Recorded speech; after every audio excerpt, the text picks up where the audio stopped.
Kenny Lofton was one of the elite defenders, base runners, and pure hitters of his time, but like many others, he was also close to winning a World Series ring and was a victim of one of the worst Hall of Fame snubs of all time. So let's look back at his career and some of the unlucky turns it took. Totally sports-esque. Major League. Kenny Lofton was born in 1967 in East Chicago, Indiana, and that's where he would attend high school and play baseball, pitching and playing center field while being an all-state basketball player. Lofton was just a natural athlete who could excel in any sport, and his ability led to him receiving a scholarship to play basketball at Arizona. Like most freshmen, he didn't play much, but in his sophomore year, he almost quadrupled his minutes, thanks in part to the starting point guard missing the season due to an injury, and that point guard was Steve Kerr. The following year would be huge for him. He played less minutes because of the return of Steve Kerr, but Arizona would make the Final Four, though they would lose to Oklahoma. As we'll later see, Lofton became one of just two in history to play in the Final Four and the World Series. The other is Tim Stoddard, who won a national championship at NC State in 1974, then won the World Series with the Orioles in 1983. And funny enough, he attended the same high school as Lofton at East Chicago Washington High. But bigger than appearing in the Final Four in the long term, Lofton also tried out for the baseball team in Arizona that year. He made it, and only ended up playing 5 games and recording 1 at-bat. But his athletic ability and potential was noticed by scouts, which includes Astros scout Clark Christ. He was selected by the Astros in the 17th round, and played minor league baseball, completing his final year of eligibility at Arizona. He was the starting point guard in 1989, as Arizona made it to the Sweet 16, and he left Arizona as the career leader in steals, and completed a degree in studio production. His first years in the minors weren't great, as he hit just .214 in his first year while still playing college basketball. But he was still able to steal 26 bases on 30 attempts, and after a year of improvement in 1989, as Lofton was able to focus entirely on baseball, he started showing major improvement. He hit .331 with 62 steals, while improving defensively in Osceola in 1990. And after spring training in 1991, he started the year in AAA Tucson, where he led the league in hits at 168. He stole 30 bases and hit 17 triples, giving him all-star honors as the Toros won the league. And as a result, he was moved up to the majors on September 14, 1991, where he went 3 for 4 with a double. But the rest of the short year in the majors did not go great, as he hit .203 with 19 strikeouts and 2 stolen bases. As Steve Finley was poised to become the certified everyday center fielder, Lofton was traded in the offseason to the team he became most established with, the Cleveland Indians. The Astros received a catcher and a pitcher in the trade, and Lofton would later say on the trade, "I know they gave up on me, and now I'm glad they did. One man's trash is another man's treasure." And Lofton made the Astros regret trading him immediately.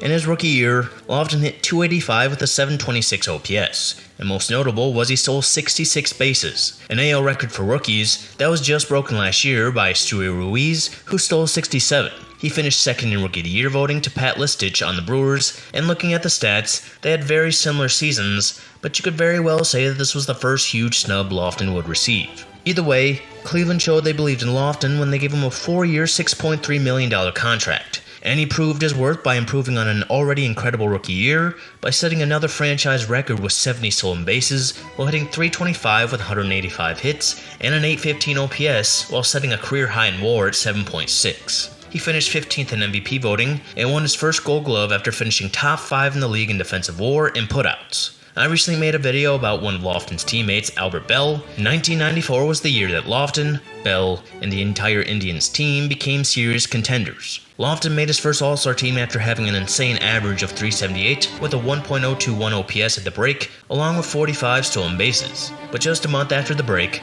the season abruptly came to an end as a result of the players' strike. As mentioned in the Bell video, there was a lot missed out on as a result of the strike, but an underrated one was the AL MVP race. Frank Thomas ended up winning, but looking at the top 5, this would have been one of the greatest races ever, with any of the 5 being deserving. Lofton's main argument was his 7.2 WAR that led the league, and as he led the league in hits and stolen bases with a .349 average, it's easy to see how he got a first place vote in what may have been his best year. 1995 was another All-Star and Gold Glove year, after another year with a .300 average and over 50 stolen bases, which gave him his 4th stolen base title. But what was most memorable from the year for Lofton was the playoffs. Most notably was the ALCS. The Indians went up against the Mariners, who had just had their biggest moment in franchise history after Edgar Martinez's walk-off double that saved baseball in Seattle. The Mariners had huge momentum and had more when they took a 2-1 series lead.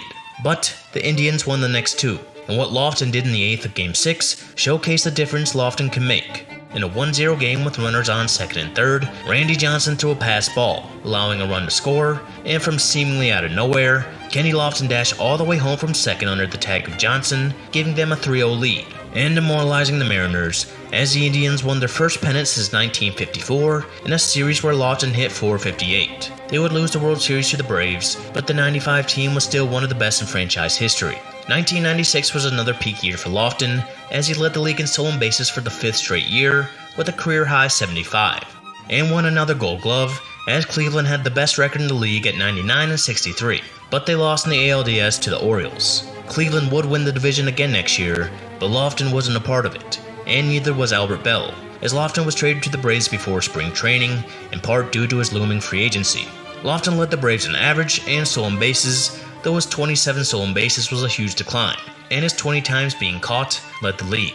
The Braves ended up losing to the Marlins, who walked off the Indians without Lofton in Game 7 of the World Series. Lofton was the biggest free agent on the market after 1997, and he decided to return to Cleveland, signing a 4-year, $30.5 million contract with the AL champions. And over those 4 years, he made the All-Star team 2 more times while battling some injuries. And while this was the end of his peak, he still remained who he was, getting on base and stealing bases while remaining a top-tier defender. Cleveland made the playoffs in all those years except 2000, winning only the ALDS in '98 against Boston, with 2 of those series coming against teams who won at least 114 games.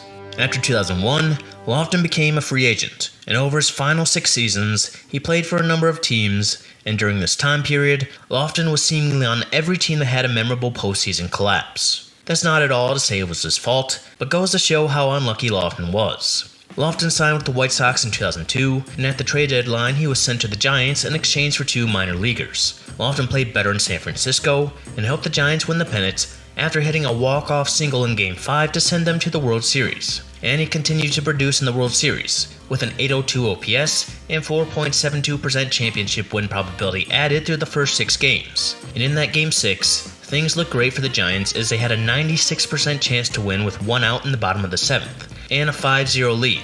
But then, the Angels used the power of the rally monkey to come all the way back, scoring 3 in the 7th and the 8th. The Angels then won the next night to deny Lofton and Bonds their best chance at winning a World Series. And 2003 would play out very similar. He started the year with the Pirates, and at the trade deadline was traded to the Cubs for a reunion with Dusty Baker, where he hit .327 and stole 12 bases as the Cubs won the division. He hit .286 with 3 stolen bases in the NLDS, and continued to produce in the NLCS as the Cubs went up 3-1. They lost Game 5, but in Game 6 they had a 95% chance to win with 1 out in the top of the 8th. But then, the Steve Bartman incident happened, and the Cubs gave up 8 runs that inning and lost the next night to strengthen the curse of the Billy Goat. And while blowing a 3-1 lead is bad, Lofton then moved on to the only team that's ever blown a 3-0 lead. In a year with the Yankees where he was played sparingly, he recorded his 2000th hit with a career-low 7 stolen bases with lack of playing time. He didn't play much in the playoffs, well with a 3-0 lead in the ALCS, it looked like Lofton was going to have another chance at the World Series. But then, the ultimate comeback occurred, and Lofton was on the wrong end of it again. With the Yankees looking for roster change and Lofton being dissatisfied with his playing time, he was traded back to the NL to the Phillies, and he had a bounce-back year, hitting .335 in 110 games, the highest on the team, while stealing 22 bases. But the Phillies missed the playoffs by 2 games, missing out on exactly what Lofton was brought in for with his playoff experience. The following year, he would return to the playoffs with the Dodgers after another .300 average season while stealing 32 bases and hitting 12 triples at the age of 39. But in the playoffs, there was no time to experience heartbreak as the Dodgers were swept by the Mets in 3 games. Lofton entered the 2007 season at the age of 40, and spoiler alert, this would be his final one. He signed with the Rangers and tied Todd Zell for the most teams played for by a position player at 11. He continued to play great for his age, hitting .303 with 21 stolen bases in 84 games for the Rangers, and at the trade deadline, he was moving again. But this time, it was to his former team in Cleveland, and Lofton said on the trade that the biggest thing he's going for now is a World Series ring. And he did his part, hitting .375 in the ALDS against the Yankees, and in the ALCS, he hit his final postseason home run in Game 3, becoming the 7th oldest ever to hit a postseason home run. And after a win in Game 4, he was poised to make another World Series as Cleveland had a 3-1 lead.